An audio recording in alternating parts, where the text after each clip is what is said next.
Hello and welcome to Catholic Answers Live. It's Monday. It feels so good that it's finally Monday again, and we got a great Monday program for you. Second hour, Carlo will be here. And we're going to talk about why Jesus. And this is a good one if you are maybe not a Christian and you haven't accepted the Christian faith and you're not sure why folks do. If you want to talk about why people accept Jesus and why you too should accept Jesus. Second hour, perfect opportunity for you. This hour, we'll do tips for defending the faith. If you'd like some tips on how to defend the faith against various arguments, or maybe there's something that you've heard that you just don't know how to answer that one, well, just give us a call. 888-318-7884, 888-318-7884. Our guest this hour, Trent Horn. That's a big way to start the week. Hi, Trent. Hey, Si. I like the title for Carlo's hour. I like that we're short to the point, but with punctuation, you could really change things. Like if you added a comma, and if you added a comma and a question mark, why Jesus? Yeah. It's like, are you sure it's why Jesus or why Jesus? Why? I'm sure that Carlo will take questions of either kind. But sometimes the second ones we just can't answer in this life. We're just going to have to be patient and wait. Again, 888-318-7884, 888-318-7884. If there's some aspect of the Catholic faith, maybe something about Catholic morals that you would like help defending, maybe you would like some help defending the doctrines of the faith, maybe the person of Jesus or the Gospels or sacraments, 888-318-7884. You are welcome to call. You are welcome to participate. Tips for defending the faith with our very own Trent Horn. Have you been traveling at all, Trent, or are you stuck at home? Well, I was most recently actually in San Diego filming a course for our Catholic Answers School of Apologetics on Jehovah's Witnesses. Oh, you did it? Oh, good for you. And then, go ahead. No, that's all right. I just hear about you behind your back. From the video guys, and they're like, Trent is so prepared. He just comes in and marches through it. Yeah, well, I try to get the scripts done quick and ready to go. And then what am I thinking about? Sorry, I don't know why I just had I had a Cy Kellett moment there for a second. No, I'm just. That's what Joe Heschmeyer calls them. Is that going around now? Are we calling that a Cy Kellett moment? Come on now. Is it? I don't know. So yeah, so I was there, and then when I was filming for the Jehovah's Witnesses dialogue, I also filmed an episode of my podcast that's going to release next Monday. It's a 2-hour-long dialogue with a prominent Christian musician who left the Christian faith, actually. So is he one of those guys that posted it on Facebook or YouTube? Why I'm leaving Christian? Yes, and it is a man. I will. I wasn't supposed to. So that's the only clue. That's the only clue I'm going to give. So okay. It is a gentleman. There's others individuals I'd love to talk to, but we had a great conversation. His deconversion actually did make national news when it happened last year. So we had a great 2-hour conversation about it, and I challenged him a little, and he challenged me, and we went back and forth. And I think it'd be a good model of how we need to dialogue with people. So that's going to air next Monday. But if you want to go and check out all that and more on my podcast, that's Council of Trent Horn Podcast.com. Definitely check that out. I gotta say, I find the whole thing of when Christian ministers post their "Why I'm Not Christian Anymore" video or take or whatnot, I don't get it at all. I don't understand that at all. Why someone would do that? He wanted to explain. I mean, why he's not going to be a Christian musician anymore, he had already been pretty public about his faith. So I think he felt the need to let people know what was going on with him. So, but yeah, it's a tough call to make. Like when do you make this public or not? When is it appropriate? So, yeah. Yeah. All right. Well, I guess I'll try to have charitable thoughts about it. I just don't get it. Just check, see maybe you'll change your mind after watching it next week. Okay, fair enough. TrentHornPodcast.com is where you can get Trent's stuff. It's super popular, though, so be careful. You'll be joined by thousands of other people when you're viewing it. TrentHornPodcast.com. I don't think 1,000 people will show up at your house. If that does happen, call let Trent. me know. Sounds like a rock party. Okay, so I don't know. Can I go to the phones now or not? Okay, I wasn't sure if the phones were working. All right, it's tips for defending the faith this hour. Trent Horn is our guest. Your call's welcome. There's actually one line open right now, 888-318-7884. Going to Tom in New Jersey, watching on YouTube. Glad to have you, Tom. Go ahead with your question for Trent. Hello, Trent. So you've probably observed by now that pro-choice people are sometimes guilty of bringing up red herrings when they're advocating for their position, like only at the fish market from the issue. Yeah. Okay. Yeah. So an example is a while back on the show, you had a caller who said, "I'm pro-choice because some women can't afford to raise a child," and then you asked him in reply, "Okay, do you think Kim Kardashian should be allowed to have an abortion because money's no object for her?" And he said, "Oh, yeah, that's still her choice." And then you said, "Okay, so your whole economic thing is just a red herring because that distracts from was the that issue." me?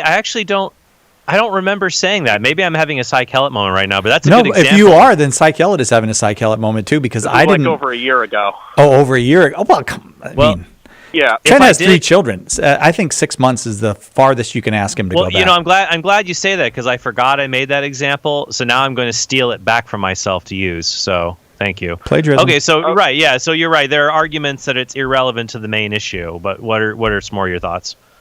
Yeah, so my question is, I'm worried that pro-life people are sometimes guilty of making a similar mistake. So Sure. What they'll do is they'll make arguments like, so a woman who's pregnant, she has chose to engage in sexual intercourse, and because of that, she is responsible for children that come into existence as a result of that act.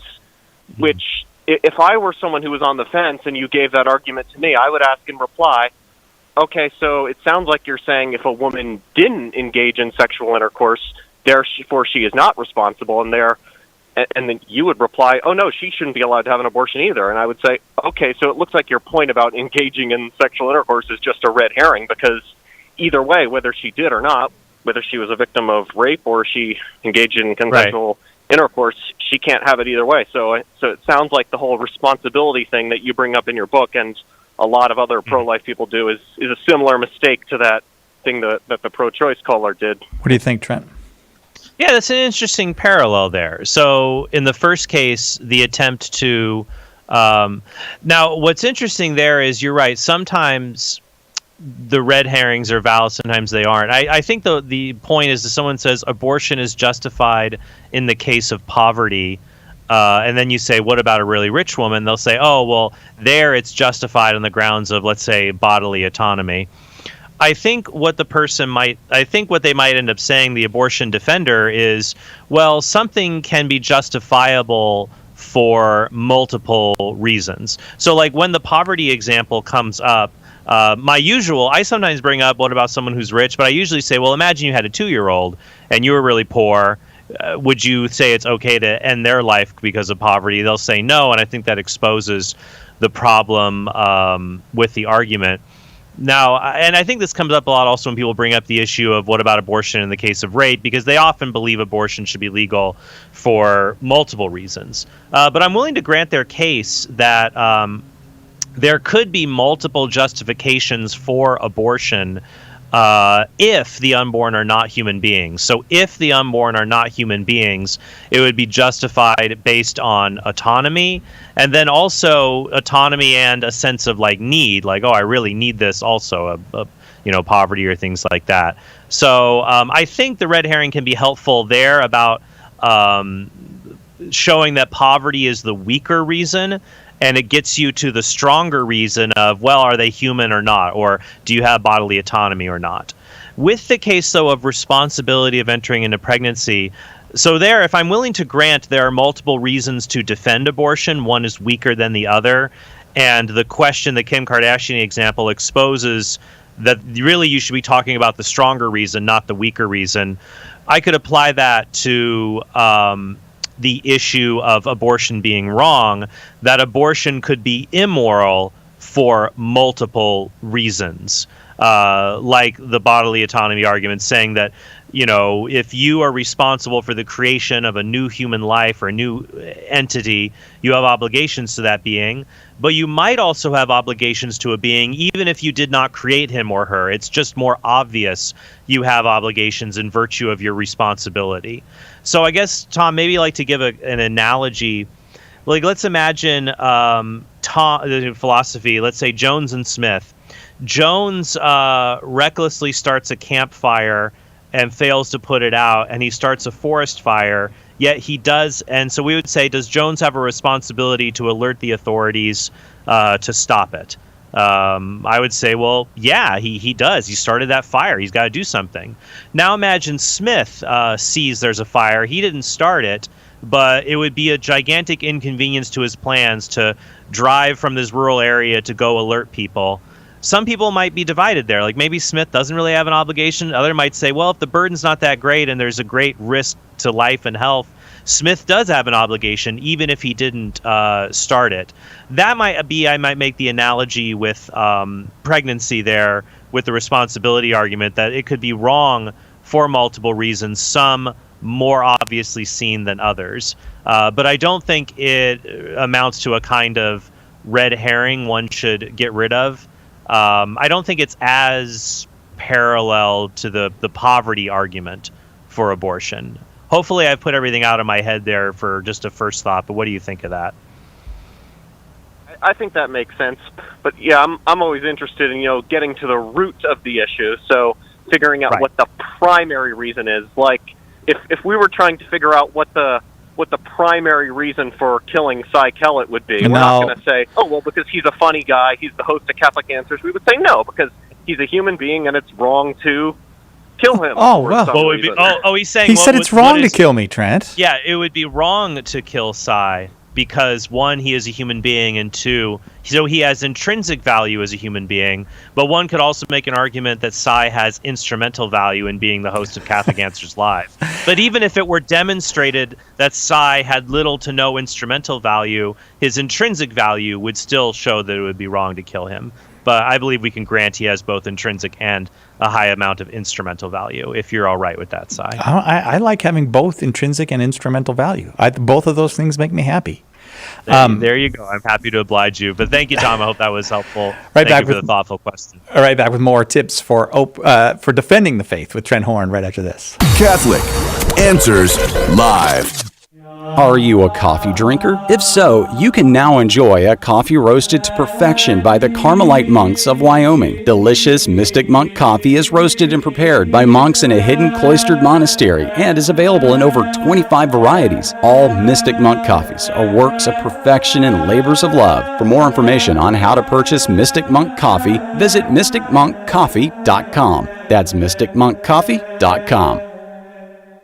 EWTN is now on Twitter. Get short, timely messages from EWTN on your computer or cell phone. It's easy to stay up to date on a wide variety of topics. Pro-life news, Vatican announcements, catechesis, apologetics, the latest EWTN programming, and more. You can link to EWTN on Twitter from our homepage or go to twitter.com/EWTN. At work, at home, at school, and on the road.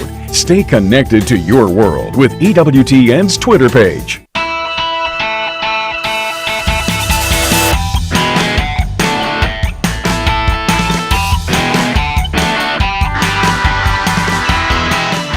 Welcome back.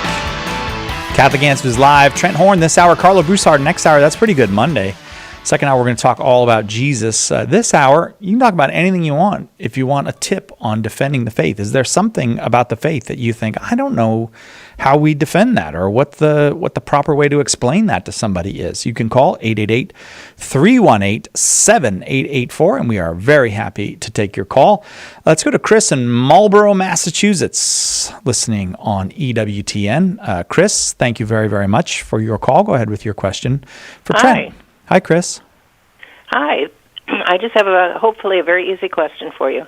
Does the church teach that Adam and Eve did not have any children before the fall?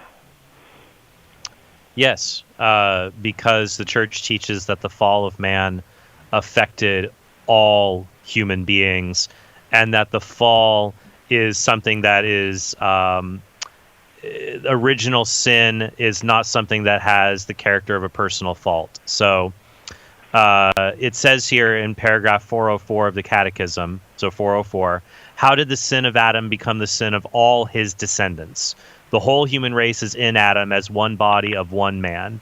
By this unity of the human race, all men are implicated in Adam's sin, as all are implicated in Christ's justice.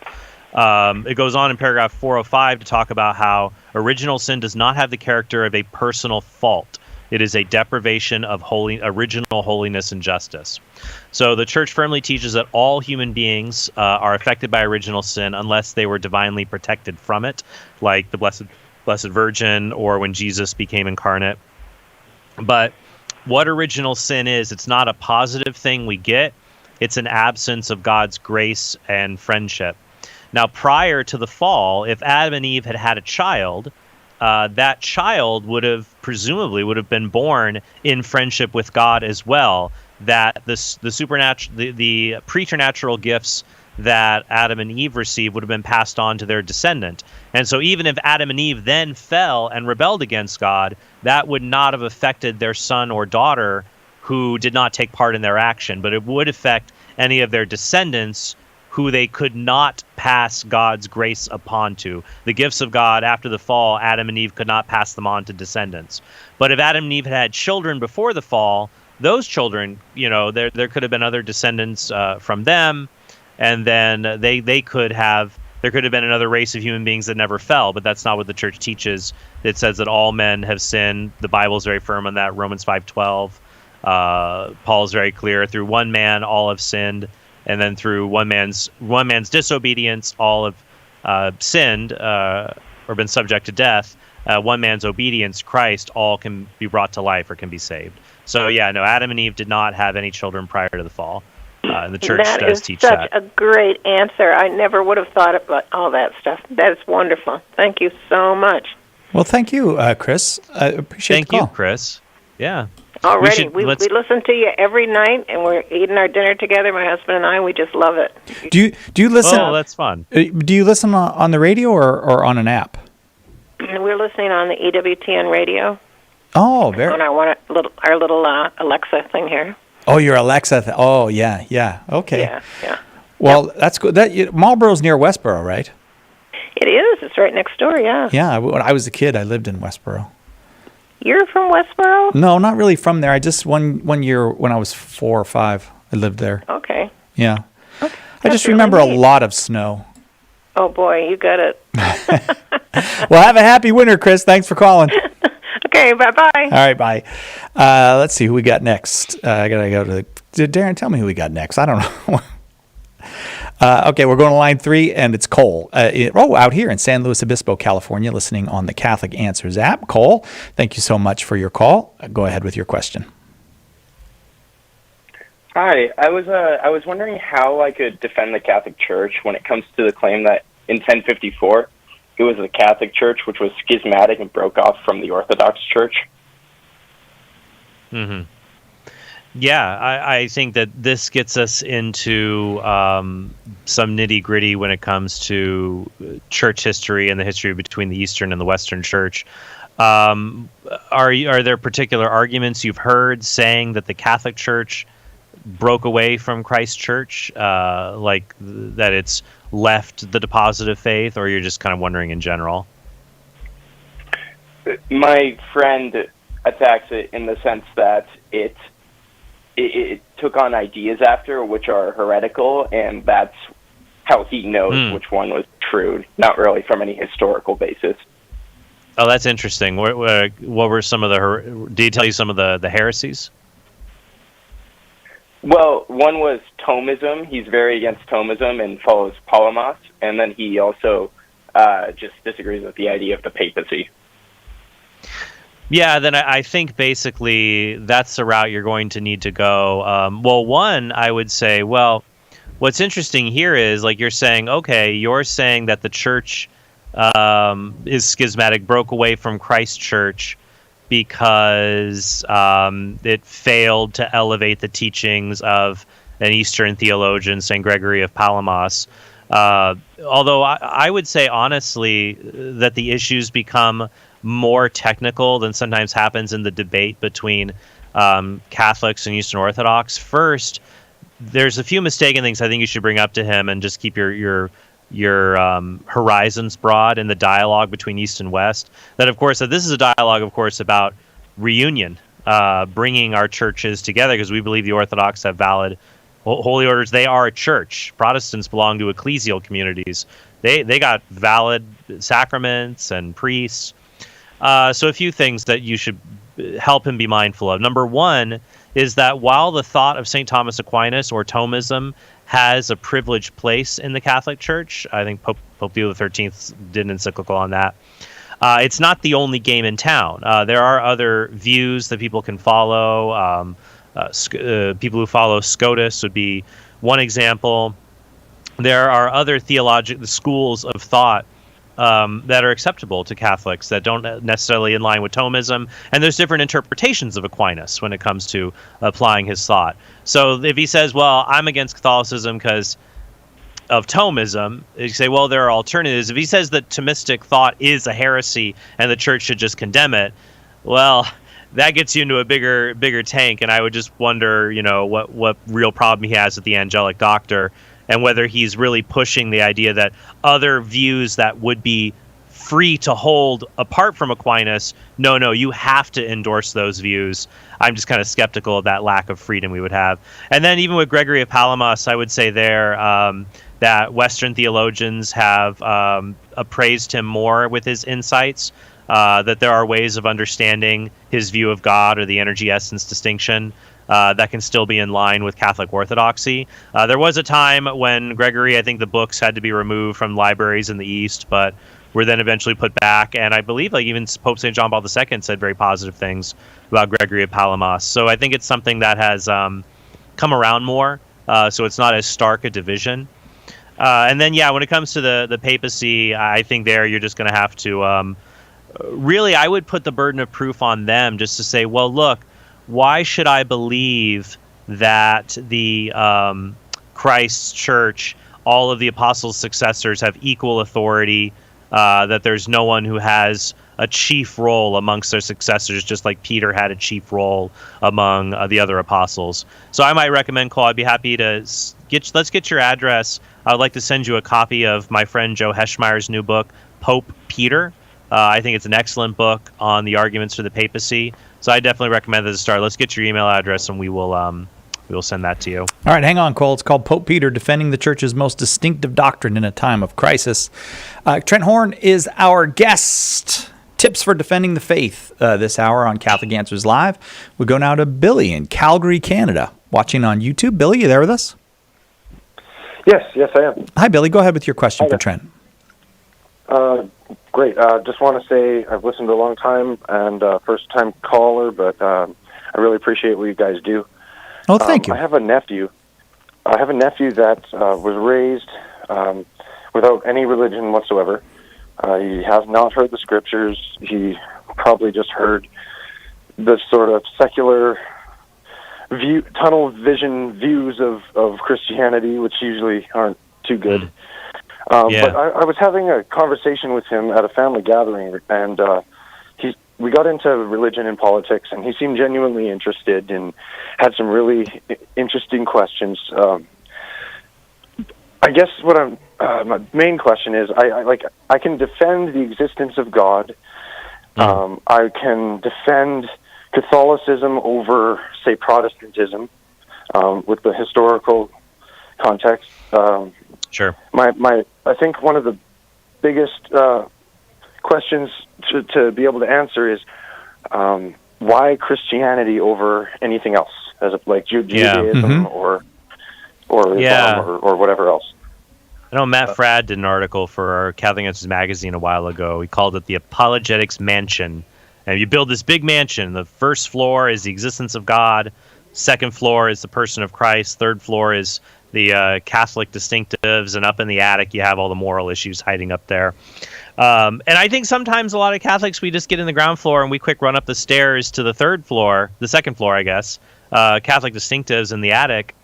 and no one wants to go to the first floor. We don't have as much material on, well, why be Christian instead of any other religion? And what I would say there is that really focusing on the unique person of Christ and to show, look, if Jesus rose from the dead, then we know all the other non-Christian religions are false, because the non-Christian religions deny that Jesus is God, deny that he rose from the dead. I would focus like a laser on what is the explanation for the origin of the Christian faith. Is it a natural one, or is it that Jesus really did rise from the dead? So, Billy, what I would recommend then, I would like to send you 2 books. You're up in Canada. I would like to email you 2 books, unless someone can smuggle them across the border to you. Crawl under the barbed wire coated in maple syrup. I would like to send you an electronic copy of Why We're Catholic and my book Counterfeit Christ. Why We're Catholic and Counterfeit Christ. We'll email that to you, and I hope that is helpful. Hang on, Billy. We'll get that email address. More tips for defending the faith with Trent Horn coming up right after this. If you've got a question about something you'd like to defend about the Catholic faith, 888-318-7884.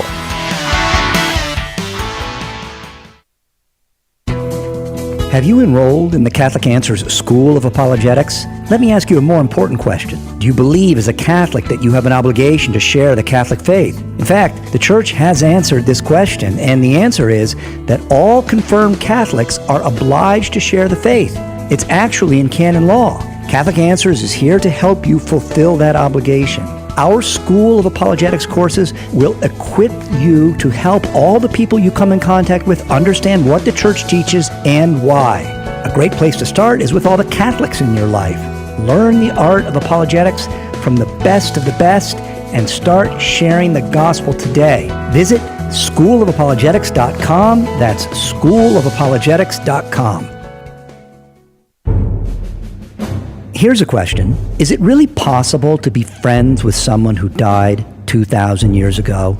Maybe the problem is that we've grown way too comfortable with the story of Jesus. Nice man, right? Taught us to love one another, said not to judge people. We celebrate his birthday every year. It's time to put away this small, safe version of Jesus, says Cy Kellett.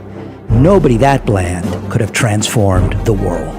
In A Teacher of Strange Things, Cy presents Jesus Christ undiluted by sentiment, with all his radical words and deeds uncensored. Do you know someone, your son or daughter perhaps, or maybe your mom or dad, who needs the friendship of Jesus Christ? Do you? Order your copy of A Teacher of Strange Things by visiting shop.catholic.com today or asking for it at a good Catholic bookstore near you. Did you know you can access Catholic Answers Live right from your phone or other mobile device? Download the Catholic Answers Live app today. The Catholic Answers Live app, available now on iOS and Android.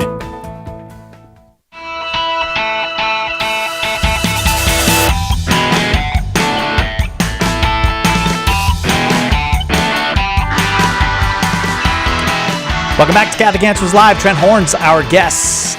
And that means fun and smart answers and defending the faith. This hour, we're defending the faith. If you want tips for defending the faith, something that you just don't know how to explain to folks, don't know how to stand up to or stand up for, you are welcome to call 888-318-7884, 888-318-7884. You sound great today, Trent. Is it because you're drinking a black cherry seltzer right now?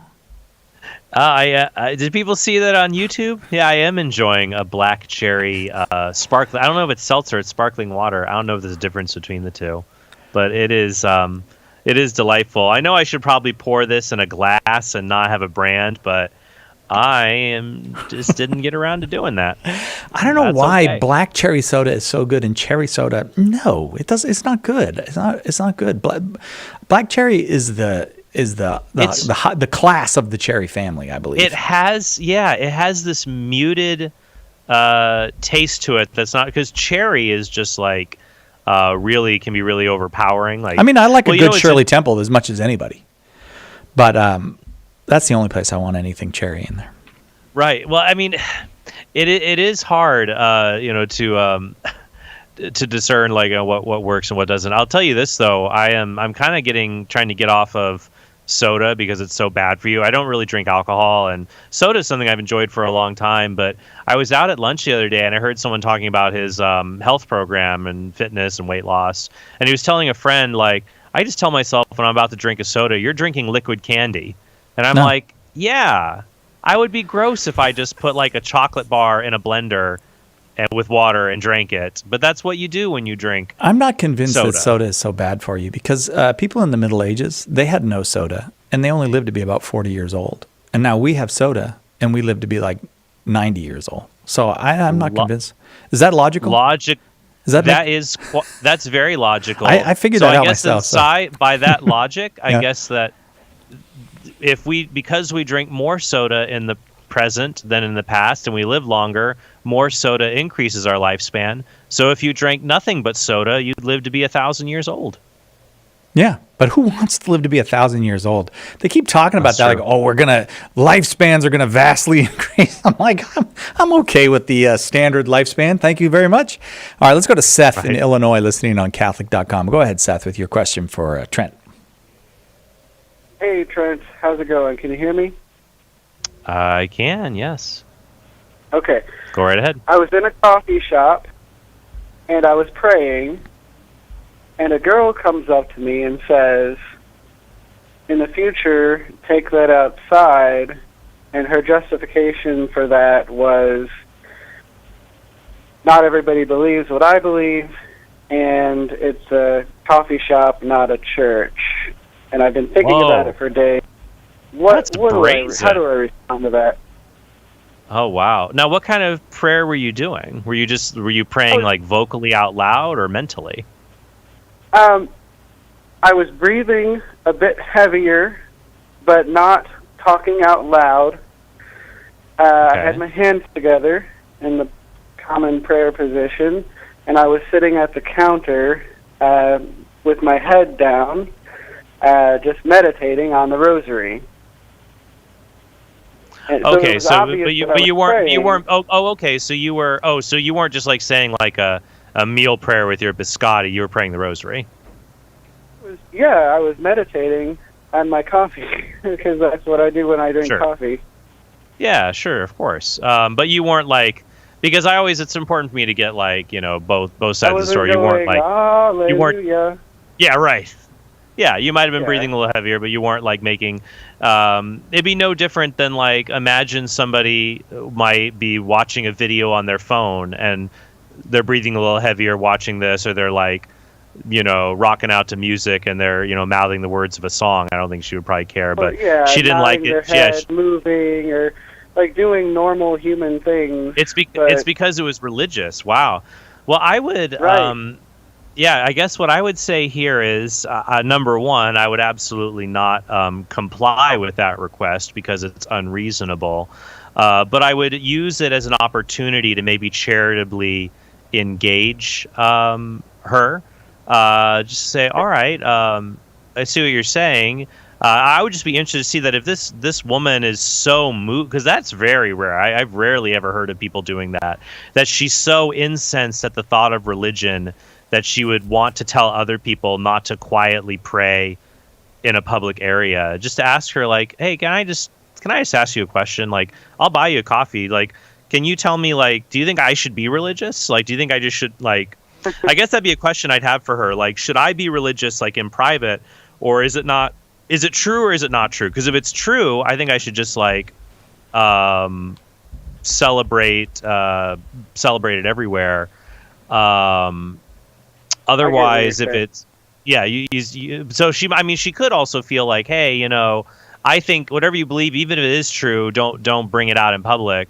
And I'd say, but if it is true, this is something that informs my entire life. Why wouldn't I do something like that? So I think I might, if you see someone is like that, I think I would just kind of be polite and say, well, no, this is important to me. I don't see you telling other people not to listen to music or books, and it's a free country. But because it's a free country, you can definitely tell me what you think about religion. I'd love to hear about it.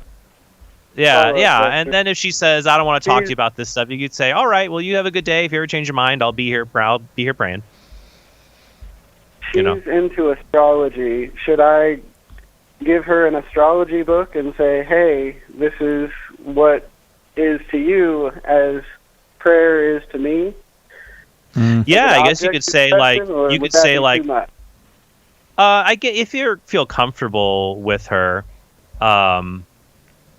If you feel comfortable, I think that you can say, "Hey, I'm just curious. You're saying you don't like religion. Keep it in your church. Well, I don't like astrology. I think that it's false and people can take it way too seriously, but I'm not going to tell you shouldn't sit and do your horoscope in the coffee shop." So you can start with arguing for tolerance among different beliefs, but I think it's good to move from there to get her to reconsider religion itself. Do you run into this? Do you run into her often, or is it just a one-off thing?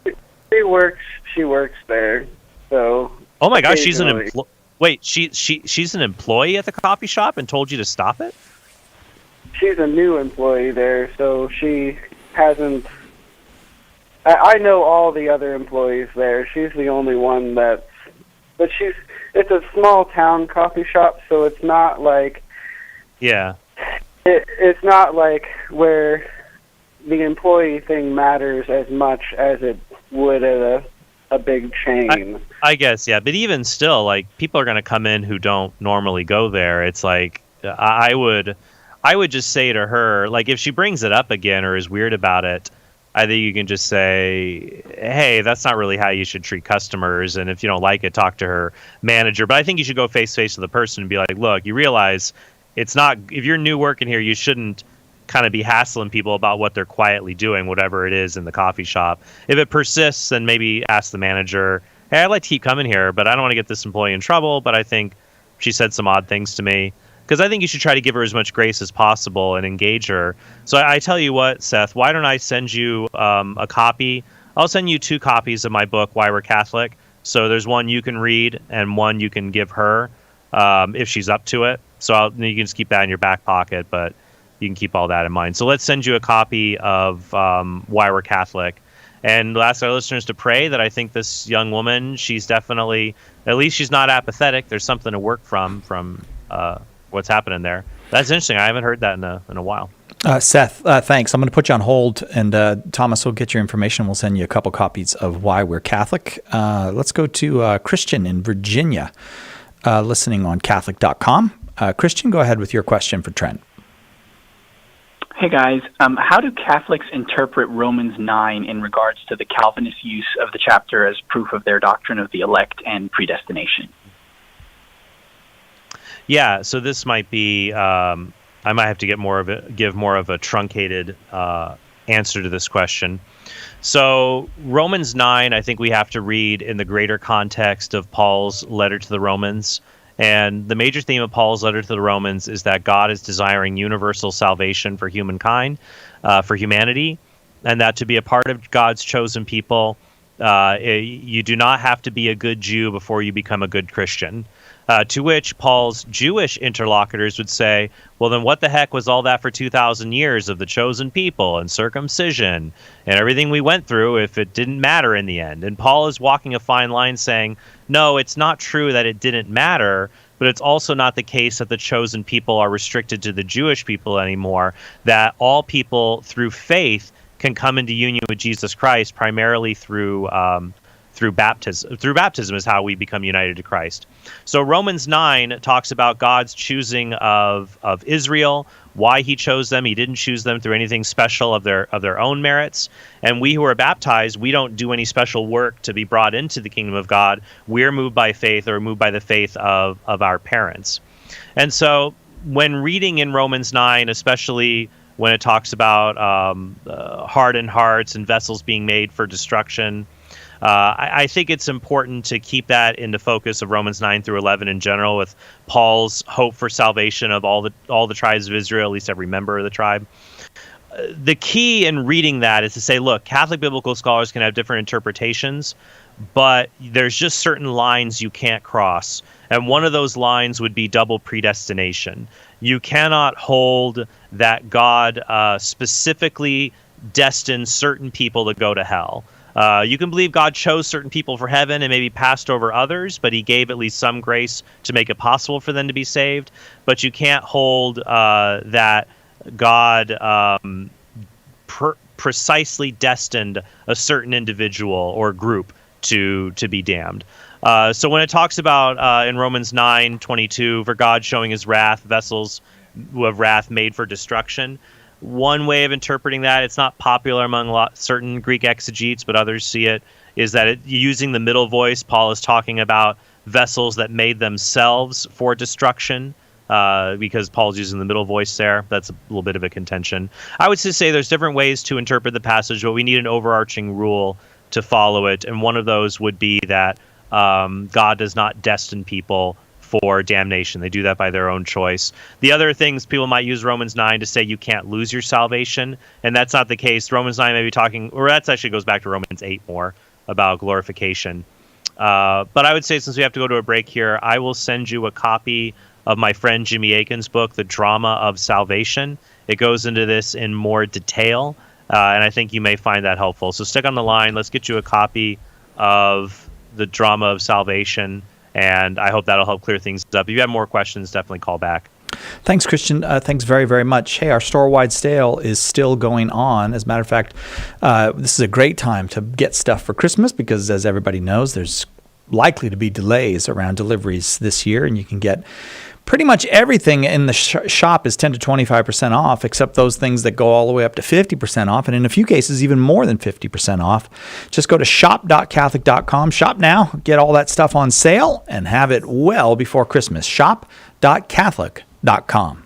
Let us help you with your question today on Catholic Answers Live.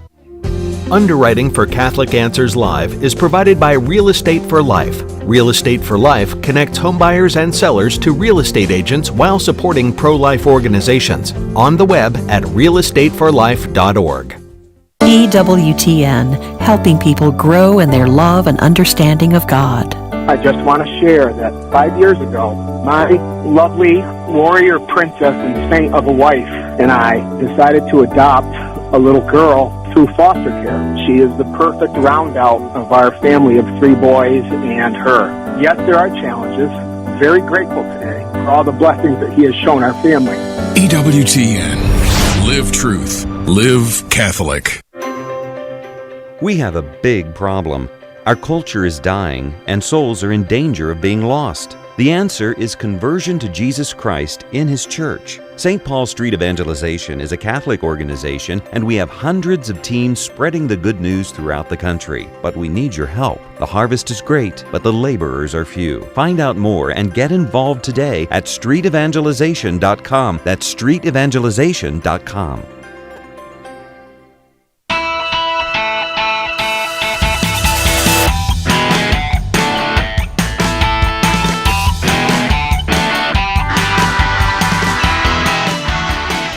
Welcome back to Catholic Answers Live. Carlo Bussard getting ready for hour number 2, where we're going to talk about Jesus. Why? Why would you choose to follow Jesus? That second hour. This hour, Trent Horn is with us, and we're talking about the faith and defending the faith. If you have a question about how to defend the faith, this hour is for you. And up next is Rob in Midfield, Massachusetts, listening on 1060 AM. It's Rob. Thank you so much. Thank you for the call. Go ahead with your question for Trent. Thank you for taking my call. I really appreciate it. When we pray the Our Father, we say, Thy will be done on heaven, in heaven as it is, on earth as it is in heaven. There we go. And we want to do God's will because God is God and God knows and much better than I do. And we have, for instance, the Ignatian task of trying to discern God's will. But then we have this great gift from God, which is free will. Yes. So here's my question. Are we not somehow dismissing, it may be a little simplistic, but dismissing our free will once we choose to follow just God's will? How do I know I have free will. Many non-religious people think, no, we don't have free will. We're just programmed little robots. No, we have free will. We can do good, we can do evil. And yet I want to follow God's will, and I know I can't fully resolve those things, so I hope you can help me. Thank you. Yeah, I think I can. Well, imagine you're back in high school, and you're taking a calculus test, and the teacher has put out the teacher came up with 100 questions, and pick the answers for those questions. And so the teacher has a will. The teacher would like me to get the test right, get every question answered it right. Okay? And so if I take the test and I do answer every question right, and I have fulfilled my teacher's will of executing the test properly, getting all the math figured out and answering all the questions, did I give up my free will in taking the test and marking all of the correct answers? I would say, well, no, I didn't give up my free will. I was free throughout that entire process. I could have gotten up from the test. I could have picked a different answer if I didn't feel like it. But I wanted to get 100% on the test. Now, I never got 100 in calculus because I was bad at calculus. But if I could have, I would have freely chosen to do that. The fact that there was a particular set of answers that are correct doesn't take away my free will from trying to access them. And I would say that it's similar to what God desires for us. When we freely choose it, we unite our will to his will. And so even Jesus had a fully human will and a fully divine will because he's fully God and fully man, but they were never in conflict with one another, free and in perfect harmony. Now, to the analogy is a tad limited, though, because what we choose to do in life, every decision we make, it's not the case that there is a correct answer. It's not like every decision is sin or not sin. Sometimes we might make a choice. It's not necessarily God's will, whether I choose to have Raisin Bran or Cheerios. It's just God's will that I nourish myself, and it doesn't really care which way I choose to do it as long as it's healthy. Or, there could be many different occupations I could choose, being a teacher, being a firefighter, being an apologist.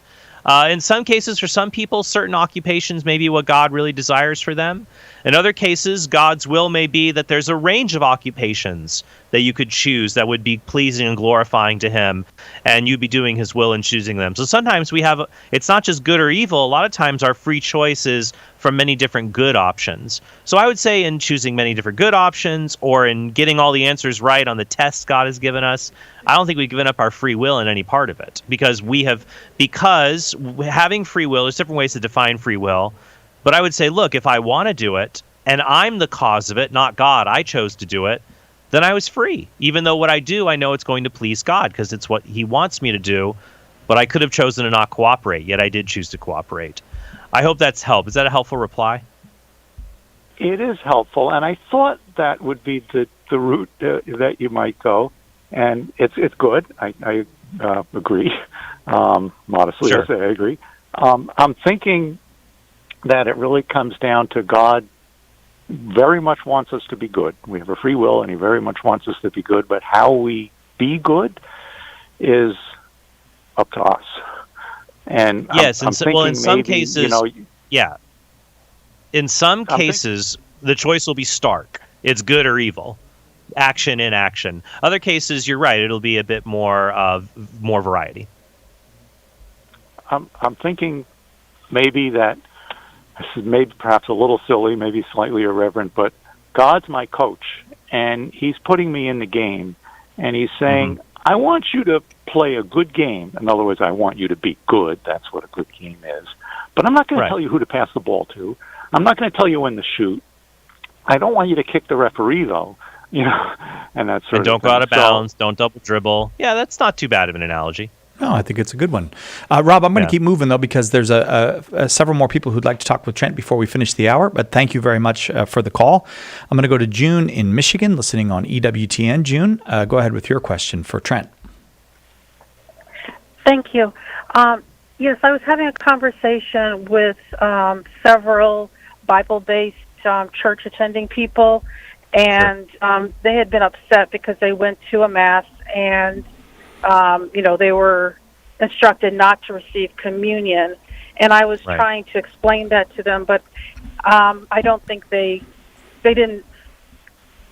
My answer was not fulfilling to them, so I was hoping you'd be able to help me with something that might be a little more. Yeah, sure. That can be hard for people to understand when they think that, well, I thought the Eucharist is just something that's just a source of strength for all of us that we all receive, and why would you say some people can't?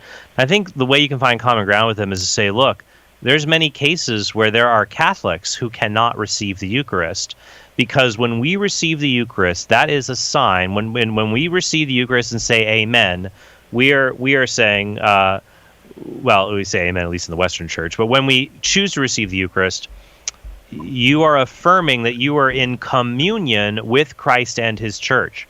So if you are out of communion with the Church or out of communion with Christ, you must not receive Him. So if you're in a state of mortal sin, for example, you're not in communion with Christ. You're still a part of the Church, but there's a barrier, if you will. You've been cut off in a sense because of your sin. Now you're still a part of the Church because you can go to confession, be reconciled to God, be reconciled to the Church. But if you're in mortal sin, you're not in full communion with Christ's Church. Much the same way, if you are not Catholic, you're not in full communion with the Church. That in receiving the Eucharist, we are saying to God and saying to everyone, I am in complete communion with the Catholic Church. I affirm what the Church teaches. I am in a state of grace to receive Jesus into my soul. And so if you're not Catholic, you simply cannot make that affirmation. You're receiving Jesus. You might not even believe that that's Jesus. And to say, go to 1 Corinthians chapter 11 to say that there are people who ate and drank the body and blood of Christ without discerning the body, without discerning this is really Jesus, brought spiritual and physical harm to themselves. So that might be one approach that I would take. Is that helpful, June? Well, we kind of got to that point, and okay. They discounted saying, well, basically that, well, my church is good as a Catholic church, and we're all Christians. And then I asked them. I said, well, do you believe that communion is the body, blood, soul, and divinity of Christ? Right. And they said yes. Which, well. And then I'd have to say to them, where did I'd say, do you have a priest? Well, are they? Well, I guess what denomination are they? They might if they're Anglican or something like that. But as you said, they're Bible based. No, it's yeah. Yeah, so they probably have a pastor. Okay. Yeah, and I guess what I would ask them is. Yeah, that's what I was thinking. I would ask them, why do you have a pastor instead of a priest? Why don't you have a priest? Why would anyone need a priest? You need a priest to offer sacrifice. That's specifically why most Protestants do not have priests. The closest would be Anglicans, though the church has said their orders are no longer valid because they haven't maintained the correct sacramental theology. But especially Bible-based churches that come out of the Baptists and other continental reformers, Luther, Calvin, they're that in most of those cases you have pastors, you don't have priests, especially among the Baptists. And you ask them, look, a priest is one who offers sacrifice. We believe that the sacrifice of Calvary, of Jesus on the cross, is represented under the form of bread and wine. To present a sacrifice to God, only a priest can do that. So you might believe your communion meal is the Eucharist, is this sacrifice, but then I would say, well, who has the authority to do that? Only a priest does. And where does a priest get that authority? He gets it from a bishop, who gets it from another bishop, who gets it from the apostles, from their successors. And when you read the very first church fathers, they made it clear that communion with Christ's church is found in obeying the bishops as Jesus Christ obeyed the Father, to quote St. Ignatius of Antioch. June, stay on the line. I'd like to send you a copy of Why We're Catholic. And then if you would like to hand out copies to your friends, you can always go to shop.catholic.com. You can get 20 copies for $60. Go to shop.catholic.com, but we'll send you a free copy of Why We're Catholic, and I hope that will be helpful for you. But thank you so much, and I hope you have a very good day. Thank you. Thanks, June. Trent Horn, our guest this hour. Next hour, Carlo will be here, and we're going to talk about why I believe in Jesus. So if you've got questions about why I believe in Jesus, anybody can call, but it would be great if some folks who do not believe in Jesus would like to talk to us about why we believe in Jesus or why we believe you should believe in Jesus. 888-318-7884. Trent, tell them where to get your podcast again, because I know that podcast is just growing and growing. Definitely you can search for it, Council of Trent, on YouTube and also Google Play and iTunes. Council of Trent, COUNSEL, if you'd like to support it. and get access to our Catechism series, our New Testament video series, entire New Testament, entire Catechism we study. That's available at TrentHornPodcast.com, TrentHornPodcast.com. You can get all that stuff, but I like the response videos where it's like Mondays, responses, dialogues, lots of great stuff. Check that out. Yeah, all kinds of cool stuff. And it's great to have a place on the internet where you can go where a good, solidly Catholic person is talking in a charitable and inquisitive and humane way with folks of all different persuasions. So head over to TrentHornPodcast.com. Hey, Carlos coming up in a minute, so if you want to talk about why I believe in Jesus, give us a call, 888-318-7884.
Welcome back to Catholic Answers Live.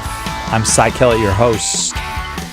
And one of the nice things about Catholic radio is, there are many nice things about it, many good things about it, but one of the things that I have always enjoyed about it is how many non-Catholics listen and how many non-Christians listen. If we put out a call and say, hey, only call if you're atheist, then we'll get lots of calls because there's lots of folks who listen and pay attention and take up the intellectual challenge, I suppose. But today, and I say this all because today our topic is why I believe in Jesus, and it would be just great if there's some folks out there who don't believe in Jesus who'd be willing to call and have that conversation with us. 888-318-7884.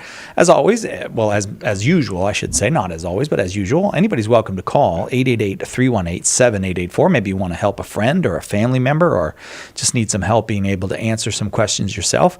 Carlo Broussard is our guest and happy to take your call. 888-318-7884. Carlo, the author of a whole bunch of books, including Prepare the Way, Overcoming Obstacles to God, the Gospel, and the Church. Welcome back, Carlo. Hey, Cy. How you been? I've been all right, brother. It's great to be back with you, man.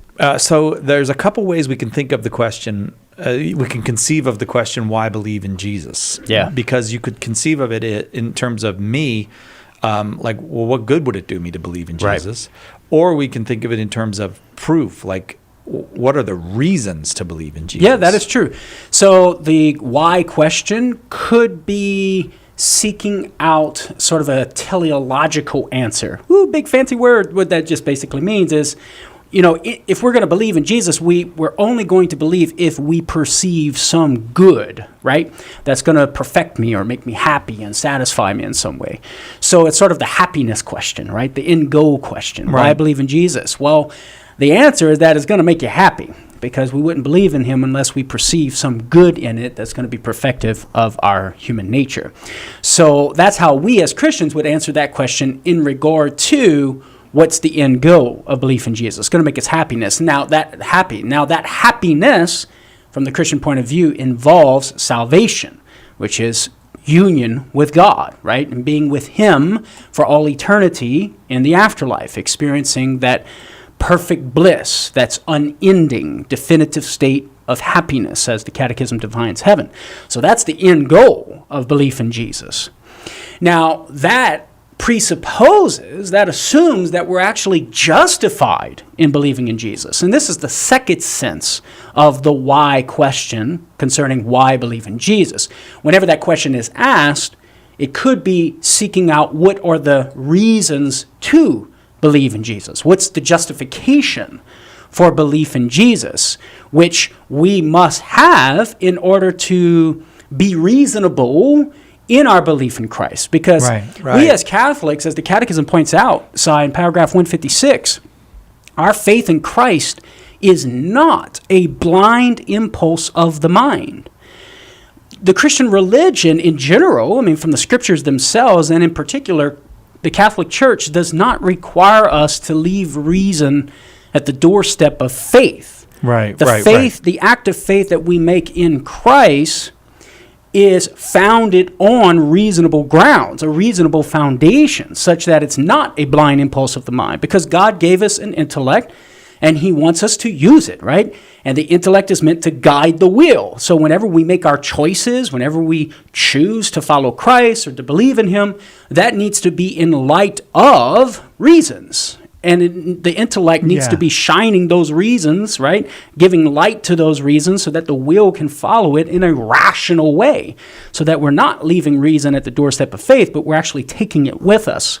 And so that's sort of the justification for belief, and that's the path or the answer or the way in which we would answer that question, why believe in Jesus, looking for the justifications for belief. So that's kind of what we're hoping to accomplish here on the broadcast today, both end. If we're looking at the end goal of belief in Jesus, how is Christ going to provide happiness for me and perfect me as a human being? But also we're looking for the justifications for belief in Jesus as well. And hopefully we can talk to some callers about that and why we should believe in Jesus. Now, ultimately, we're going to say as Christians, the reason why we should believe in Jesus is because he rose from the dead. It is his resurrection that provides for us ultimately the ground for our belief in Christ, because his resurrection vindicates everything that he claimed and said about himself. It vindicates the teachings that he gave his disciples about God, right? About the Father, about reality, about the world, but ultimately about who he is as God made flesh, as the God-man, as equal to the Father. Without his resurrection, as St. Paul says, our faith would be in vain. There would be no reason to believe in Jesus Christ being not only the Messiah, but the divine Messiah. Right. If he did not rise from the dead. And so the resurrection is key to the truth of Christianity. And so the resurrection is going to ultimately be the answer to the question why I believe in Jesus. So that's going to be important in our discussion. But of course, we also want to be able to talk about Jesus' claims as well. What did he claim about himself, right? Did he claim to be merely a prophet, merely a wise man or a good moral man to give us an example of how to live our lives? Or did he claim something more? Did he claim to be Lord, right? Right. And is it reasonable to believe that? Ultimately, his resurrection is going to give us the answer in the affirmative. Yes, it is reasonable. But also to consider alternative explanations, from the classic trilemma argument from C.S. Lewis. If Jesus is not Lord, who he says he is, well, then he's either a liar or a lunatic. So is it reasonable to believe he's a lunatic? Is it reasonable to believe he is a liar? Right. And if we can answer no to both of those questions, then we're left with the only option left, that he is Lord. And of course, that assumes that we've already established the credibility of his claims to be Lord. Right. Of course, yes. Because some people say, well, no, he never really claimed that. That's right. So that's on the table for our discussion today as well. Some of the preambles, those things that come before analyzing the credibility of believing in Jesus. Yep. Again, 888-318-7884 is the number. Why believe in Jesus? If you ever had that question yourself or would like to have an answer for someone else, you are welcome to call. 888-318-7884. It's striking that a lot of modern kind of thinkers about Jesus try to act as if or come right out and say that the miracle stuff is irrelevant. What's important is he's this important moral teacher and all that. But what you're saying is no, the miracles, particularly his own rising from the dead, right? These are very important because these are reasonable grounds on which to trust someone. I mean, someone who can heal the sick and cure the blind and make the cripple walk and all that, right? And then can say, I'm going to rise from the dead, and then do it. Amen. This is a person who gives you reason to believe what they say. Yeah, I'm glad you brought that up because it's not just the resurrection, but it's the resurrection with the divine claims. Yes. Because you can have someone who is a good moral teacher, who says some wise things, dies, and then all of a sudden comes back to life, and that would indeed give reason to believe what that person taught, right? Yeah. But if that person never taught he or she was divine, right? If that person never made any sort of divine claims about his identity, well, then all we would have was good reason to believe these wise teachings that he gave us, and so it'd be reasonable for us to follow them and live our life in accord with them. But with Jesus, it's the resurrection that's vindicating what he taught. But what's important is looking at what he taught about himself in particular, namely that he did claim to have divine power. So he's saying things like, for example, in Mark 2:5-10, your sins are forgiven. And he says it, Si, in such a way that leads his audience to charge him of blasphemy. Mark tells us that Jesus reads the very thoughts, knows the very thoughts of his Jewish audience there when he tells the paralytic, your sins are forgiven. And they're saying in their mind, how can this man forgive sins? God alone can forgive sins.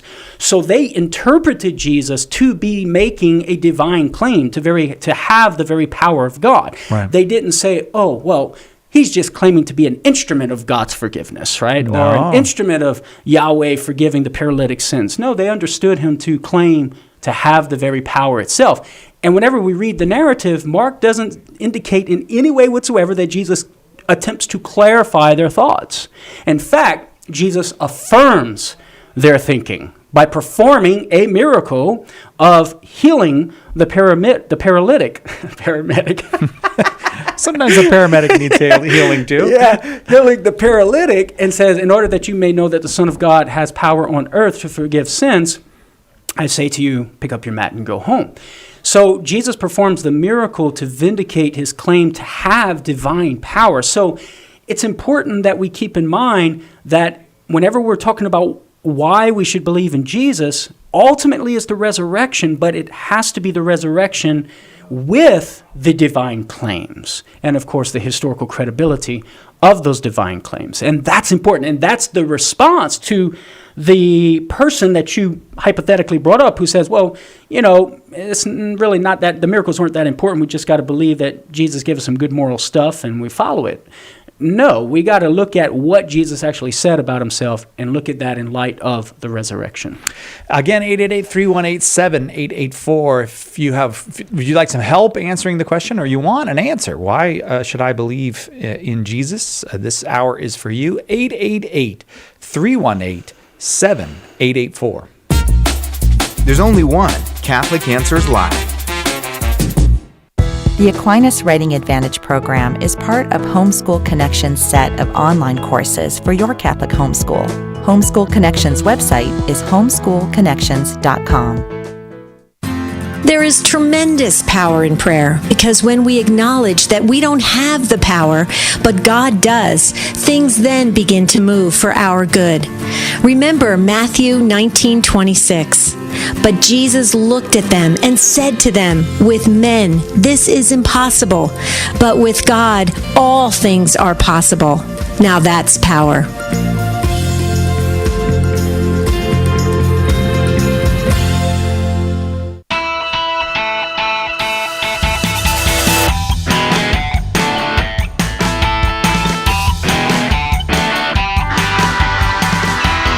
Welcome back to Catholic Answers Live.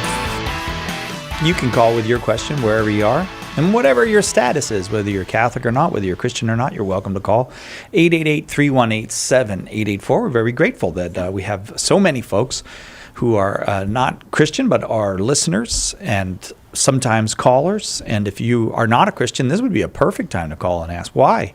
Why believe in Jesus? 888-318-7884. If you want to raise some objections to what Carlo has said, you're welcome to do that. 888-318-7884. I believe we are starting out right here in Los Angeles. Watching on YouTube is Sam in Los Angeles. Let me just get to that line. I think we're got a couple of things going on at once here. Hang on. Yep, Sam in Los Angeles. Go ahead with your question for Carlo. Hi, Carlo. Thank you guys so much for taking my call. So recently I was reading a book about the final days of Jesus' passion and resurrection, and one of the objections that skeptics raise is that the predictions that Jesus makes about his upcoming death and resurrection are that these prophecies in the Synoptic Gospels are ex eventu, which I believe is prophecy after the fact. Okay. And they make the claim, excuse me? Yeah, okay. That's all. It's okay. Yeah.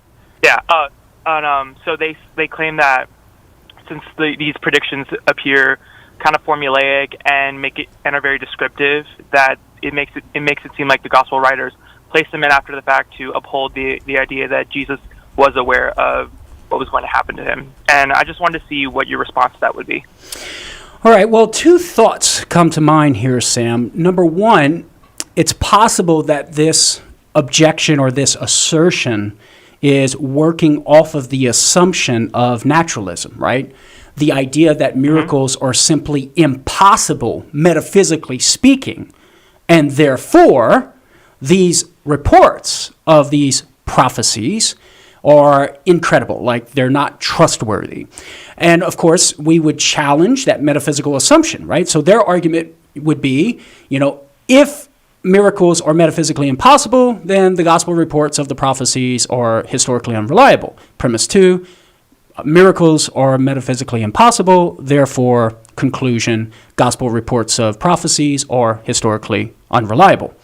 So we would challenge that premise 2 of their argument, right? And argue that, well, miracles would be metaphysically impossible only on the prior assumption that God does not exist, right? So now the question is about whether God exists, because if God does exist, well then miracles would be metaphysically possible. And of course, if miracles are possible, well then that would allow room for us to investigate the historical reliability of these gospel reports of the prophecies. And if they are credible, then we would be able to reasonably conclude the prophecies are credible to believe and that they were indeed fulfilled, right? So that would be my first approach, inquiring with the skeptic as to whether they think miracles are a metaphysical impossibility or whether they're possible. And that would determine my approach initially. Now, let's say that let's say the skeptic says, well, I'll concede for argument's sake that miracles are possible. Maybe there is this transcendent reality, but they're still concluding that these gospel reports or these prophecies are made up after the fact. Well, notice there, Sam, that conclusion assumes that the gospel reports are not historically credible. Because you're only going to conclude that these prophecies were not made as prophecies, but only were inserted after the fact, if and only if these gospel writers were making this stuff up. And that these gospel writers were conspiring to fudge the facts. But that's the assumption that we're going to challenge as a Christian and put forward the evidence for the historical reliability of the gospel reports of these prophecies. Because the Christian argument is, if the gospel reports are historically reliable, if they were able to write reliable history, if they intended to write reliable history, if they did write reliable history, the bottom line, if the gospel reports are historically reliable, well then we can trust that what they tell us is true, namely that Jesus made prophecies that came to fulfillment. We would establish the antecedent there, premise 2, the gospel reports are historically reliable, and then therefore conclude what they tell us about the prophecies of Jesus is true. And so I would just simply try to identify in conversation these looming assumptions that they're operating on and challenge those assumptions, whether it be metaphysical naturalism, and then we can give arguments for God's existence that's allowing room for the possibility of miracles, or the assumption being that the gospel reports are not historically credible. And we challenge that, give evidence that the gospel reports are credible, and that would give us reason to accept the claim that Jesus was making prophecies that came to fulfillment. What do you think of that, Sam? Those two approaches. Yeah, I think that works. I was kind of thinking about that recently, too. It seems that a lot of these skeptics are kind of coming in with this anti-supernatural bias. Yes. For that. But again, like you said, they're taking a claim that God doesn't exist, so therefore it doesn't make sense that miracles don't follow from that. Right. Jesus can't be God if God doesn't exist. But that is true. That's true. But it's true. Yeah, because a lot of times, like I said, the conclusion is no miracle. This can't be miracles. Therefore, we got to interpret the text some other way. But the assumption is that miracles aren't possible. And so that's what's driving their interpretation of the text. Okay, so let me just ask you this, and Sam, if you hang on with us for a second, because this is interesting to me. Yeah. Okay, so then the person says, yeah, I don't believe in God or miracles. You're right, Carlo. You got me. I don't believe in God or miracles. And so that is an indication that we can no longer debate the text itself and the reliability of the text. We can't, because that's not what this is about. We can't analyze that right now. We have to take a step back and get our philosophical presuppositions right first. Yeah, okay. Then we're able to approach the text and because it is true that God could exist, miracles could be possible, and these reports be historically unreliable. That's a possibility, right? And so from a Christian perspective, we want to make room for at least the possibility of miracles and testimony of miracles, but that comes with a theistic framework or a theistic worldview. And then we assess the reliability of these historical documents, whether we can trust them or not. What do you think, Sam?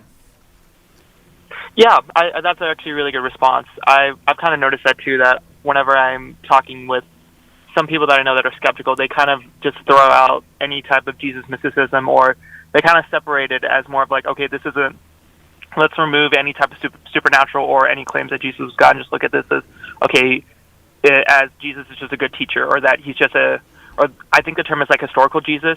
They kind of like, no, like, these predictions aren't what the real Jesus would say. This is just something that the gospel writers forged up later. Right. Now, that's that hard distinction between the Jesus of history and the Jesus of faith, which is actually doesn't exist. That's right, because we would argue that when you do the historical investigation, you find that the quote-unquote historical Jesus is the Jesus who claimed to be God, right? Yeah. Is the Jesus who performed miracles, the greatest one being his resurrection, which vindicates those claims to be God. So, Sam, thank you so much for calling, brother. I enjoyed the conversation with you. Why Believe in Jesus this hour with Carlo Broussard, our guest. The number 888-318-7884. Let's go to Robert in Athens, Georgia, listening on 105.7 FM. Glad to have you, Robert. Go ahead with your question for Carlo.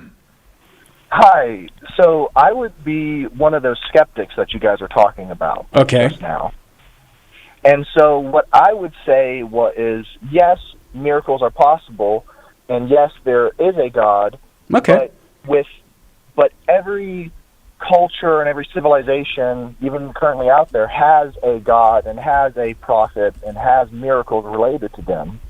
How can we be sure that the Jesus, the Yahweh figure, is the true God when there are inconsistencies in his own four Gospels that were supposed to be his revelation to us? Yeah. So you're operating on the assumption that there are inconsistencies within the four Gospels, and that would be the reason for your conclusion that I cannot trust these documents, and therefore I can't really know if Jesus is the true revelation of Almighty God. So that logic is valid. So your reasoning is correct, Robert.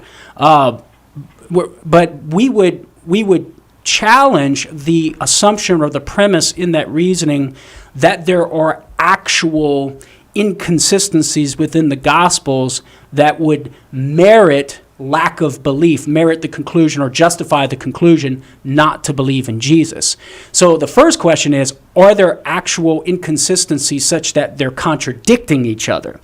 And that's something, Robert, that Christian apologists have dealt a lot with in showing that there are no actual contradictions in sacred scripture, and there are a variety of principles that we follow in our reading of the text in order to show that, many of which are articulated in great detail by my good friend and colleague here at Catholic Answers, Trent Horn.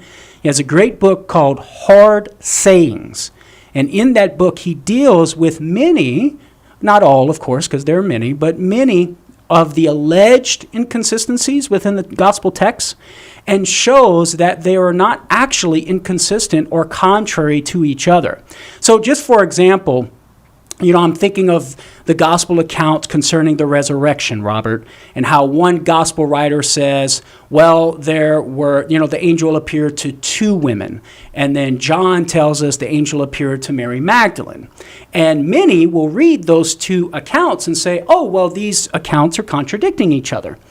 Well, actually, Robert, when you read it carefully, they're not contradicting each other. In order for there to be a contradiction, one would have to say the angel appeared to two women, and the other says the angel appeared only to one woman. But that's not what the reports tell us. We have reports that says the angel appeared to two women. John says the angel appeared to Mary Magdalene. That's not a contradiction. That's just John focusing on only one of the women. So omission, this is the principle here that Trent Horn articulates in his book, Hard Sayings, and many other Christian apologists do as well. Omission does not entail a contradiction. So that's just one example to provide a sample for you, Robert, of how Christian apologists go through these alleged inconsistencies and show that they're actually not conflicting with each other. Now, that's one approach, but then also, too, Robert, I would invite you to consider this. Even if there are such inconsistencies between the gospel reports, and let's say they may even be contradicting on some of the details, there is enough. There's enough uniformity. There is enough agreement on the major facts concerning Jesus' teaching and his life, death, and resurrection that would justify someone to believe in Jesus, even though there may be discrepancies or contradictions within the gospel reports, even if we would concede that for argument's sake. So they all agree Jesus died, they all agree Jesus was buried, and they all agree Jesus rose from the dead. And that provides a strong case for Christ, despite alleged inconsistencies. Robert, it's a hard break, so I got to go to this break, but thank you very, very much for the call. Why Believe in Jesus this hour with Karlo Broussard, 888-318-7884. Your questions welcome. This is Archbishop Salvatore Cordileone of San Francisco. Thank you for listening to Catholic Answers Live. Did you know you can access Catholic Answers Live right from your phone or other mobile device? Download the Catholic Answers Live app today. The Catholic Answers Live app, available now on iOS and Android. Have you enrolled in the Catholic Answers School of Apologetics? Let me ask you a more important question. Do you believe as a Catholic that you have an obligation to share the Catholic faith? In fact, the Church has answered this question, and the answer is that all confirmed Catholics are obliged to share the faith. It's actually in canon law. Catholic Answers is here to help you fulfill that obligation. Our School of Apologetics courses will equip you to help all the people you come in contact with understand what the Church teaches and why. A great place to start is with all the Catholics in your life. Learn the art of apologetics from the best of the best and start sharing the gospel today. Visit schoolofapologetics.com. That's schoolofapologetics.com. Most of us Catholic parents agree our number one goal in life is to pass on the faith to our children. But here's the bad news. Today's world has a million ways to steal your kid's soul. Don't be afraid, says Father Sebastian Walsh. God loves your children even more than you do, and he desires their salvation more than anything. In his groundbreaking new book, Always a Catholic, Father Walsh shows you how to cooperate with God to bring about the fulfillment of his will for your kids. Always a Catholic reminds us that keeping our kids in the faith is about the way we live our Catholicism in our own lives and as a family from day to day. Order your copy of Always a Catholic by visiting shop.catholic.com today or ask for it at a good Catholic bookstore near you.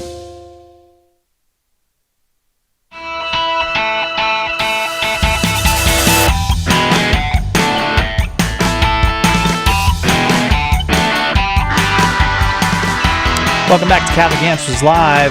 Why believe in Jesus? Our question this hour. If you have that question yourself, you're welcome to call. Talk with Karlo Broussard, our guest, the author of a whole bunch of things, including Prepare the Way, Overcoming Obstacles to God, the Gospel, and the Church. You're welcome to call 888-318-7884. We're on the line currently with Robert in Athens, Georgia, listening on 105.7 there in Athens. And Robert, your objection to Karlo, or just your challenge was, well, what about the inconsistency in the Gospels? Like, why would you believe in the Gospels as being historically accurate when they seem to have inconsistencies with one another? Just want to check back in with you, see what you thought about Karlo's answer. Well, I would like to first preface it that I was born and raised Southern Baptist. Okay. And I went to a private school, so that, like, one of the courses was Bible study. Yeah. And so it feels like you're saying that we should overlook the minor differences in the Gospels and from New Testament accounts of Old Testament stories, that the major points are the more important thing. And then my response to that would be, then why even call it an infallible book or God-ordained if not every point and everything would be the same? If it's just stories and each writer through the generations that they lived and wrote down the scrolls or told it out to their people, why would it ever be different? Why would there even be inconsistencies in the minor things? That brings the entire bigger things into question. Okay. If the infallibility is able to be called into question because of the smaller things. Oh yeah, this is a great point, Robert, and I'm glad you brought it up because it's very important that we be clear in making a distinction between the question of whether this text is infallible and God-inspired, and whether this text is reasonable enough for me to derive enough accurate information about Jesus in order for me to make an active belief in Jesus. Those are two separate questions, Robert. You are correct that if the gospel reports were actually contradicting each other and actually in error, well then it would not be inspired by God. It would not be infallible, and we wouldn't be believing the text to be such if there were actual contradictions in the text. But what I was saying, Robert, and what I was saying is that even if, for argument's sake, there were such actual contradictions between the gospel reports, we would still be able to derive enough accurate information about what Jesus believed about himself to be divine, and that he performed some miracles, and even rising from the dead, in order to vindicate those claims to be divine. Now, we do not believe, as Catholics, Robert, that there are actual contradictions in the gospel reports. We deny that. We say they're consistent, there's no actual contradictions, it's God-inspired and infallible Word of God. But what we're saying, Robert, is even for argument's sake, if we just take a step back from the infallibility and inspiration of the text, and we just look at it as historical documents, we're asking the question, is there enough accurate information in the text that would allow for us to make this argument for reasonable belief in Jesus? And Christian apologists throughout the ages have said yes. So, for example, Dr. William Lane Craig has done great work on the historical reliability of the New Testament documents and arguing for belief in Jesus in his work, Reasonable Faith. You might want to check that out. Craig Blomberg is another Christian New Testament scholar who has done some great work on the historical reliability of the gospel texts. And so that's the point I was trying to make. So your follow-up point, Robert, is getting away from the initial point I was trying to make concerning, your point was getting away to the infallibility question and the inspiration question. But that's different than the question of, is there enough accurate information that we could derive from the sources in order to make some historical conclusions? Because even with other historical documentation in ancient literature, when we're trying to decipher truths about historical figures, there are inconsistencies in a variety of in reports about those ancient figures. But historians still recognize that there's enough accurate information for us to paint a picture about that historical figure. If we had to reject the whole coot and caboodle, right? Whatever the kit and caboodle. Thank you. That's why I'm here, for complex phrases like kit and caboodle. There you go. If we had to throw it all out based upon minor inconsistencies, well, then we would have to throw out all historical knowledge, because that just cannot be found. So if we're just operating on an apologetics point of view, on an apologetics level, what is the information concerning Jesus? Is there enough accurate information for me to have reasonable grounds to believe in Jesus? That's a project that we can justify, that we can show is legit. Yeah, I'm not one to argue that the historical and written, because there's enough historians and people who were writing and documenting stuff 2,000 years ago that there was a figure of Jesus, he died and he rose again. Okay. But part of my first point that I said before the break was there are other religions like the Quran. Right. These are and the Hindu religions, the Confucianists. These are all been documented. So how would you say that Jesus is the right one when there are many other religions that have documents, supporting documents, just like the Christian and all? Yeah. Yeah, no, that's a great question, Robert. And you're on the right path, brother, because anytime we're investigating about which religion we should belong to, these are the sorts of questions we need to be asking. And so right off the bat, from our point of view, Robert, what we can do, one tool we can use is reason. So once we establish certain truths about reality and about God and about the human person that we can know even by reason alone, like without any sort of revelation, without the Bible or any holy text, there are certain truths we can know about God, like that he exists, that he's one, and certain divine attributes of God. And we would take those truths that we know by reason alone, and we would approach these various claims to supernatural revelation. And any of these claims to supernatural revelation that conflicts with or contradicts what we already know through philosophy or by reason alone, then we would know that's not true, authentic, supernatural revelation. And so we could push those off of the table. And then we look at the remaining religions on the table. And ultimately, when you do that, even when you just take the philosophical approach, the major religions you have remaining on the table that pass the philosophical test is Christianity, Islam, and Judaism. And then you begin analyzing which of these religions is authentic revelation. We could look at Judaism. As Christians, we would say that's authentic revelation in the Old Testament, and because Christianity is an offshoot of that revelation. And then we would compare what the Jews believe today, and we would compare that Judaism with Christianity and with what Jesus said, also in comparison with Islam. And here's where we come out, Robert. We come out with this historical figure, Jesus, which you acknowledge existed, claiming to be God, right? And that's the key. You acknowledge, yeah, we may have some historical evidence that he rose from the dead, but he claimed to be God. That is a claim that no other founder of a world religion ever made. That's unique to Jesus within Christianity. And so that merits for us an investigation to investigate the historical credibility of that claim. And the Christian Project is showing that the claim is historically credible. The resurrection vindicates that claim, thus revealing to us Christianity is the fulfillment of the authentic revelation that the Jews received in the Old Testament, and that any alleged supernatural revelation that would contradict the Christian revelation, such as various points of Islam, we would know to be false because of the truth that we've established about Jesus.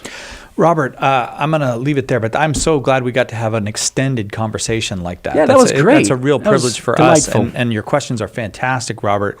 Are we sending him a book? You got anything you want to say? Yeah, so actually, let's send him my book, Prepare the Way. Okay. Because I actually have 2 sections in that book that deals, 1 with Jesus, and then 2 with Christianity in general.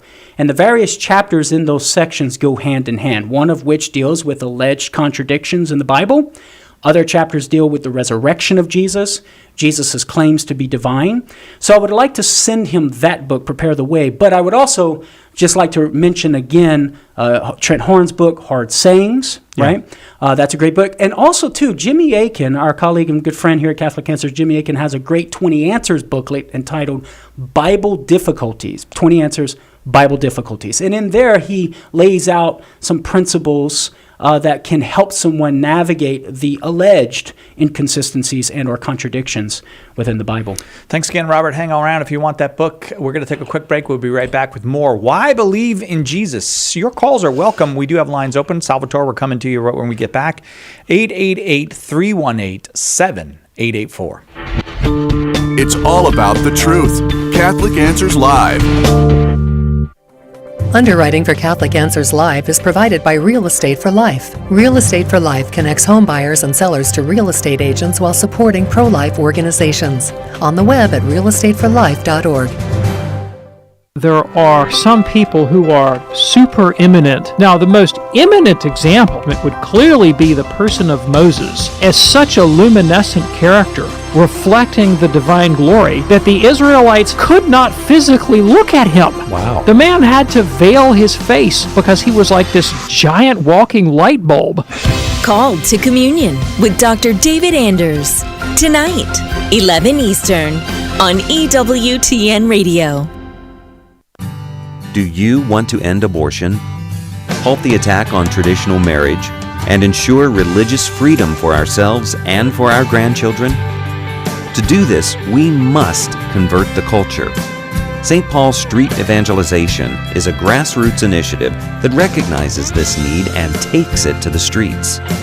If you're interested in peacefully sharing the gospel in your area, visit streetevangelization.com to learn more.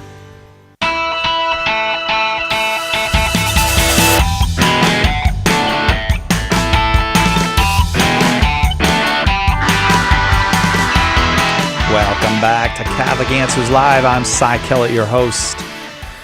Why believe in Jesus this hour? Great topic with just a great apologist, Carlo Broussard. We mentioned prepare the way, overcoming obstacles to God, the gospel, and the church. But also purgatory is for real. Good news about the afterlife for those who aren't perfect yet. And answering... No, what's the other one? Meeting the Protestant Challenge. I got myself off track by saying answering. Meeting the Protestant Challenge. But also, Carlo, you do a lot of teaching and speaking, and you got a webinar coming up? Yes, I do. A webinar? Webinar. What is a webinar? Well, we're going to gnar on the web. Okay, we're going to get gnarly on the web, dude. I bet you are, dude. Yeah, so I'm actually in collaboration with the St. Philip Institute, Stacy Trasankos Institute in the Diocese of Tyler, Texas. Yeah.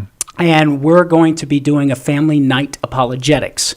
So it's a collaboration between Catholic Answers, St. Philip Institute. I'm going to be the one giving the webinar. And for 5 consecutive Mondays, actually just every Monday in November, starting November 1st, you can go to stphilipinstitute.org/events. And there you'll see Family Night Apologetics, and you click on that, and you can register online. And each of the Monday nights, I'll be given probably about 50 minutes worth of sort of a talk, right? And then Q&A after that. And the Family Night Apologetics, basically what's going on is a Catholic introduction to apologetics. Okay. So we're going to be introducing, what apologetics is, the various divisions of apologetics, depending upon the audience to whom you're speaking, the person you're trying to engage with. That's going to determine the strategies and the sort or kind of apologetics you employ, whether it be talking about God's existence, Jesus, right, or the Catholic Church being the original church established by Jesus. And we're going to do a little bit of a brief survey of the history of apologetics, looking at, the Greek philosophers, looking at the Old Testament, looking at the New Testament, looking at the early church fathers and the Middle Ages, up to the Reformation and contemporary apologetics. So just a brief survey.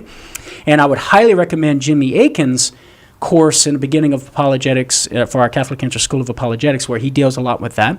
But in this webinar with the St. Philip Institute, I'm going to be giving some samples of these different divisions of apologetics, sort of to whet the appetite of those who are participating, hopefully to inspire them to go further and to study apologetics more and to delve deeper into these various topics so that they can be better equipped to engage in conversations with folks, whether they're Protestant, atheist, agnostic, or maybe a theist, but who's just skeptical of Christianity.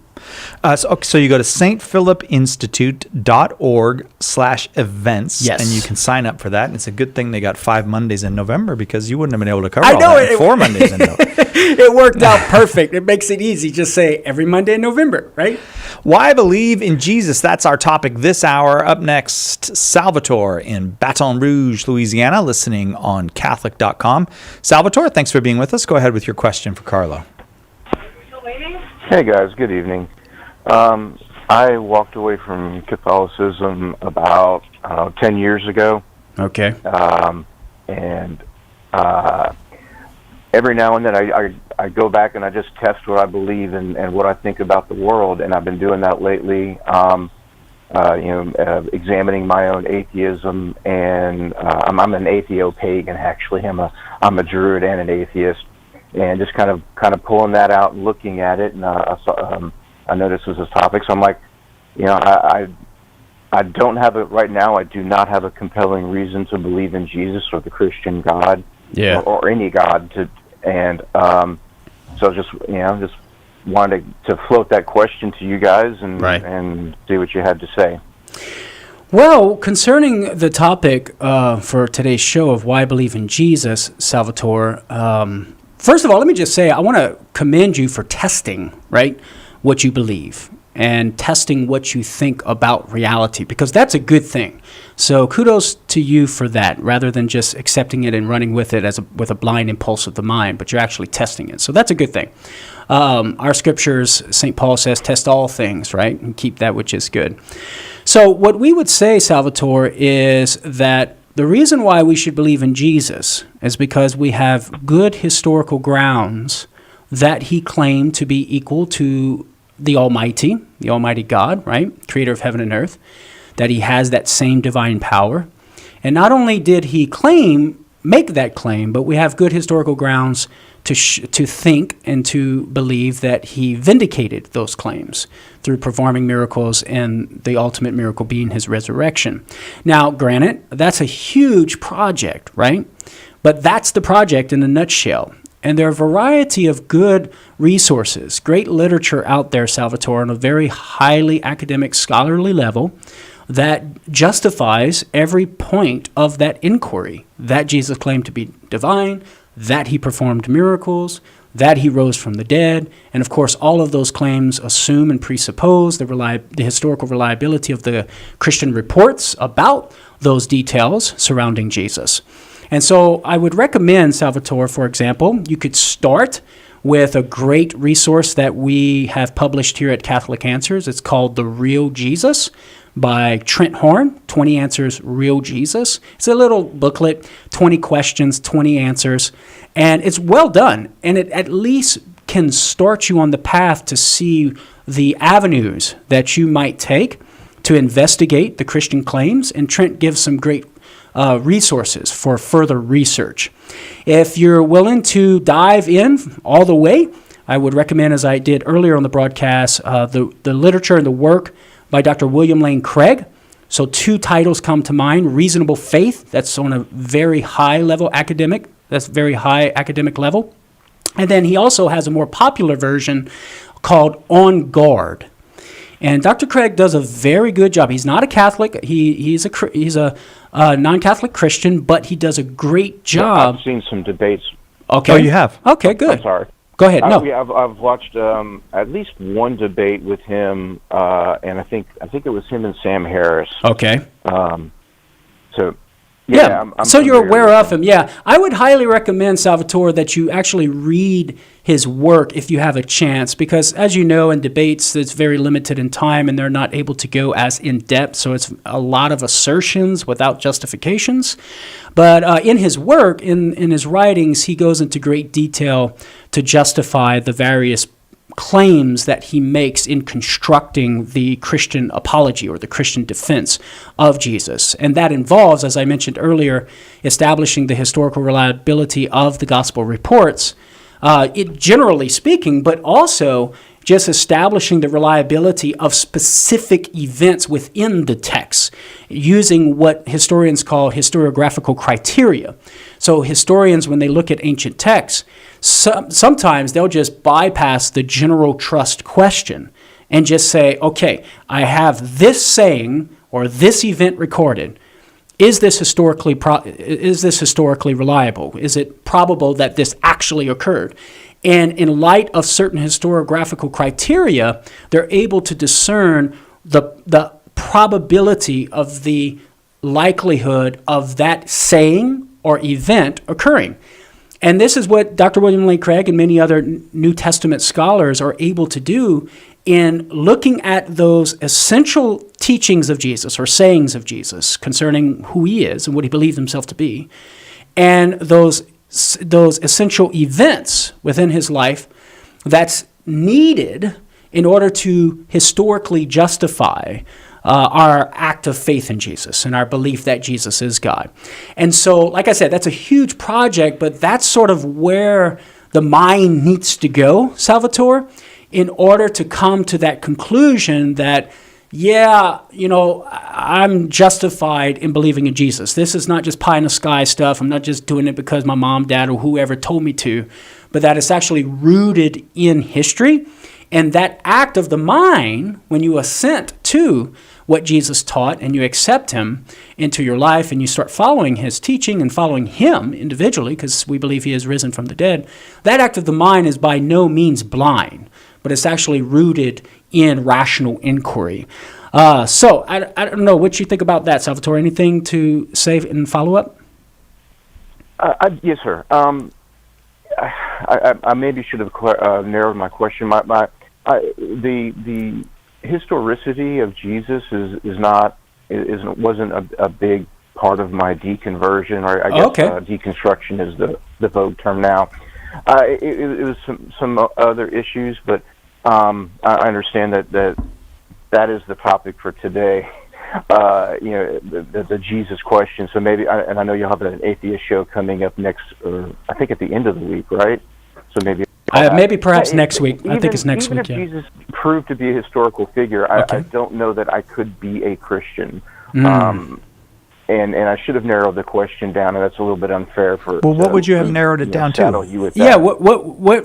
What would be one obstacle? Let's just say, for argument's sake, Jesus is real. He claimed to be God. He rose from the dead. What would still be your obstacle to believe in him? There's two main ones. The easiest one and the shortest one to explain is the whole idea of hell. Actually, there's three. Sorry. Okay. Substitutionary atonement. I just can't get behind that, and the idea of hell. That a loving or that a just God, or even loving God would even consider the idea of infinite punishment for finite sins, or finite evil, I guess. Well, before those are my two. Well, we actually did a podcast on that, so I just want you to know about on hell. On hell. Yeah, so, with me, right? Yeah, with you, and it's on Catholic Answers Focus. So I just want to say that because I'm in charge of ads. Salvatore, did you say you came from a Baptist tradition? Is that what you said you grew up as? No, he's a Catholic. Oh, you grew up Catholic. I was raised Catholic, raised charismatic Catholic. Prayed in tongues to the whole night. I went to Steubenville conferences. Oh, interesting. Did the whole thing. Okay.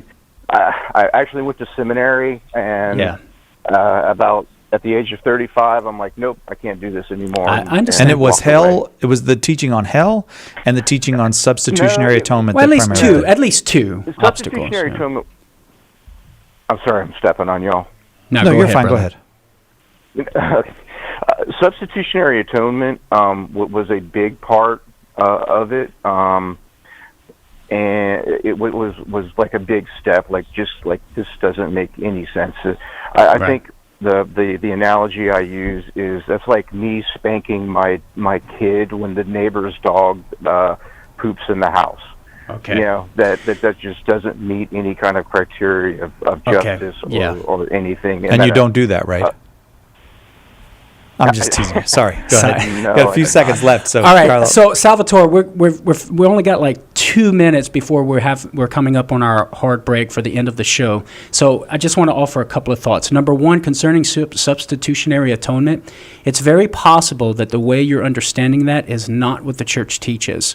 The church does not teach that God had to vent his wrath and had to, absolutely speaking, impose suffering upon his son Jesus in order to atone for the human race. It is true that there was a debt of punishment due to the human race for rejecting God, but that debt was not absolutely necessary, had to be paid by the death of Jesus. Jesus voluntarily, out of charity, chose to undergo that suffering in order to manifest the ugliness of sin and thereby atone for the human race. Concerning hell, just remember, Salvatore, we have free will, and to reject God as our ultimate life's goal and die in that rejection, well, then we're going to be definitively separated from him because we chose it. So, Salvatore, I hope you'll call back and we'll have more conversation because you're a fascinating person and it would be interesting to get to talk with you again. But you decide, you'll see when Carlo is on the schedule, obviously, or call during open forum or whenever you like. But that's it for us. So I got to say thanks, Carlo. Thank you, Cy. That was a lot of fun, man. stphilipinstitute.org/events if you want to take Carlo's webinar in November. stphilipinstitute.org/events. We'll see you next time, God willing, on Catholic Answers Live.